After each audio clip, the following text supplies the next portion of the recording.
Samantha Parkington leaned over the porch railing and looked out over the broad lawn toward the road, listening for the heavy clip-clop of the milkman's horse, a big dapple gray named Cloudy. Samantha had saved her apple core for Cloudy. She loved the tickly feeling of the gentle horse taking the apple from her hand.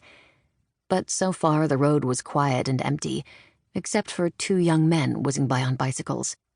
Their bicycles looked so tall and spindly, it was hard to believe they could hold the weight of a rider. Ridiculous contraptions, Grandmary called them. Samantha knew her grandmother thought bicycles were dangerous, and she couldn't imagine riding one herself. Even if she could, she was sure Grandmary would say that bicycle riding wasn't ladylike. Just then, at the big yellow house across the yard, a side door opened and a girl appeared. She was dressed in a gray servant's uniform and carried an enormous wicker basket of laundry. Why, she doesn't look any older than I am, thought Samantha, who was 9. I wonder who she is. Samantha heard a clinking noise by the kitchen door. Mrs. Hawkins, Grandmary's cook, stepped outside carrying a basket of empty milk bottles. She set them down for the milkman to collect. "What are you doing out here so early this morning, Miss Samantha?" asked Mrs. Hawkins. "I'm waiting for Cloudy so I can feed him my apple core," said Samantha. "But look, Mrs. Hawkins, there's a new girl working next door.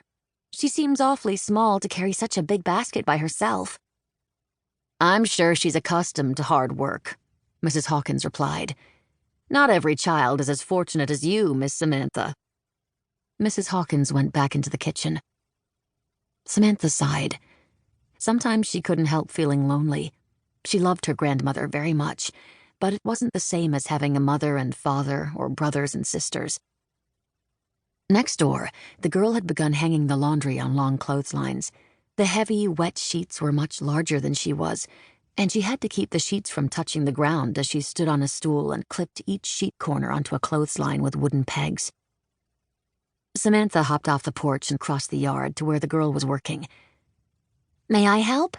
she asked, picking up a sheet. "It will be easier with 2. "Oh, no, miss.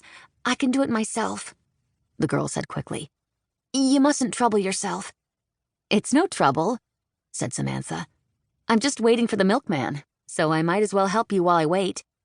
My name is Samantha Parkington," she added, remembering her manners. "Please, what's yours?" "I'm Nellie O'Malley, miss," the girl said shyly, bobbing in a quick curtsy. "It's very nice to meet you, Nellie," said Samantha. "When did you begin working here?" 2 days ago," said Nellie. "I used to live in the city with my family. I was working in a thread factory, but the bad air made me cough, so my parents sent me here to work instead." "You had to leave your family?" Samantha asked in disbelief. Imagine leaving your family, if you were lucky enough to have one. "Yes, miss, but things are better for me here," said Nellie. "The air is clean, and I'm not coughing anymore. There's more food to eat here, too, and I can even go to school." She reached for a pillowcase and shook out the wrinkles. "But I do miss my family," she added. "Well, I'm glad you're here," said Samantha. "My parents died when I was 5, so I live with Grandmary. That's my grandmother. And I have an uncle who lives in the city." Her eyes lit up.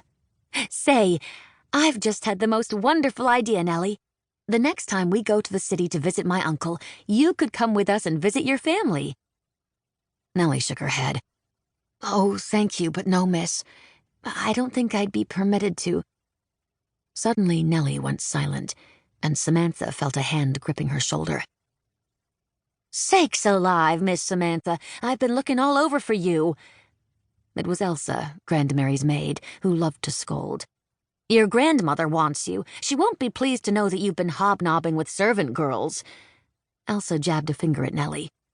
"You there, stick to your work and stop bothering Miss Samantha," she ordered, putting her hand against Samantha's back and steering her toward the house.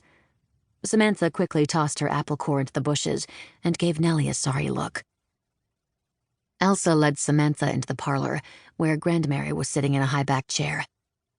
"Begging your pardon, ma'am, here is Miss Samantha," said Elsa. I found her next door, hanging laundry with the new servant girl. That will be all, Elsa, said Grandmary. The maid nodded briskly, turned on her heel, and left the parlor.